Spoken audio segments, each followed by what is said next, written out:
রাষ্ট্রদূত বিশেষ করে বাংলাদেশের নিযুক্ত রাষ্ট্রদূত তিনি বাংলাদেশের সহমর্মিতাটাকেই বেশি গুরুত্ব দিয়েছেন। তার মানে কি যে ইরানের কাছে বাংলাদেশের অবস্থান অতটা পরিষ্কার নয়, সেজন্য তিনি সংবাদ সম্মেলন করে বলতে হয়েছে? আপনাকে ধন্যবাদ।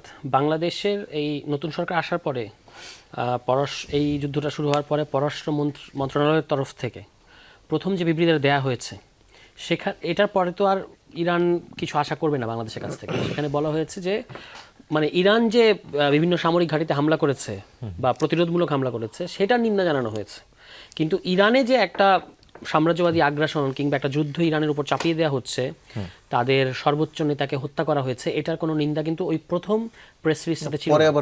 পরবর্তীতে যখন আমরা সবাই সমালোচনা করলাম, টকশোতে সমালোচনা হলো, মিডিয়ায় সমালোচনা হলো, সোশ্যাল মিডিয়ায় সমালোচনা হলো, তখন আবার ওই আয়াতুল্লাহ খামেনির যে হত্যাকাণ্ড সেটার ব্যাপারে শোক জানানো হয়েছে।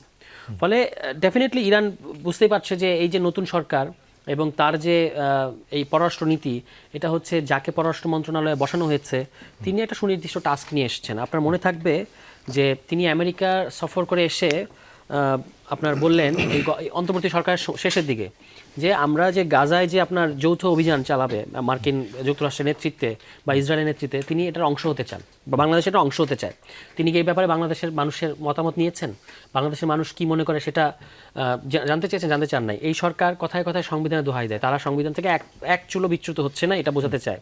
আমাদের সংবিধানে কি বলা আছে? আমাদের সংবিধানে বলা আছে আমরা প্রত্যেকটা জাতিগোষ্ঠীর জনগোষ্ঠীর স্বাধীনতা সার্বভৌমত্ব লড়াইয়ের পক্ষে থাকবো। ঔপনিবেশিক সাম্রাজ্যবাদ বিরোধী, ঔপনিবেশিকতা বিরোধী, সাম্রাজ্যবাদ বিরোধী অবস্থান আমাদের থাকবে এবং আমরা সবসময় নিপীড়িত জনগোষ্ঠীর পক্ষে আছি। তো এই ঘটনার ক্ষেত্রে কারা নিপীড়িত? এই নীতিটাকে মানলাম আমরা। এই ইস্যুতে এনসিপিরও কি খুব একটা যুক্তরাষ্ট্র বা ইসরায়েল বিরোধী অবস্থান ছিল? আমাদের খুবই পলিটিশিয়ানদের মধ্যে, মেইন স্ট্রিম পলিটিশিয়ানদের মধ্যে সবচেয়ে স্পষ্ট বক্তব্য দিয়েছেন আমাদের আহ্বায়ক।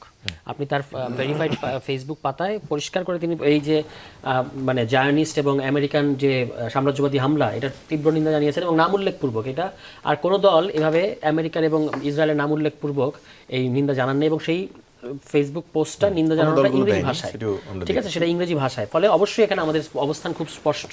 আমরা এখানে কোনো রাজনীতির কারণে কোনো ছলচাতুরি করতে চাই না যে আমরা বলবো যে আমরা ফিলিস্তিন প্রসঙ্গে যতটা অবস্থান দেখেছি আপনাদের, বিশেষ করে বিরোধী পক্ষ যারা এখন আছেন মাঠেন, ততটা অবস্থান ইরানের এই হামলার পরে দেখা যায়নি। এর পেছনে অন্য কোনো কারণ আছে? না, আপনি দেখবেন জামায়াত ইসলামীর পক্ষ থেকেও কিন্তু মিছিল করা হয়েছে, একটা প্রতিবাদ বিক্ষোভ সমাবেশ করা হয়েছে, মিছিল করা হয়েছে এবং সেখানে তাদেরও প্রথম যে ডাক্তার শফিকুর রহমানের যে বিবৃতি, সেখানেও সেটা হয়তো অত স্পষ্ট ছিল না, সেটা তারা বলবে। কিন্তু আমাদের এই মধ্যপ্রাচ্যের যে যুদ্ধ পরিস্থিতি, এখানে আমাদের কোনো ব্লার কোনো এরিয়া নাই, কোনো ধূসর এরিয়া নেই। এখানে অবশ্যই আমরা যারা যুদ্ধবাজ তাদের বিরুদ্ধে।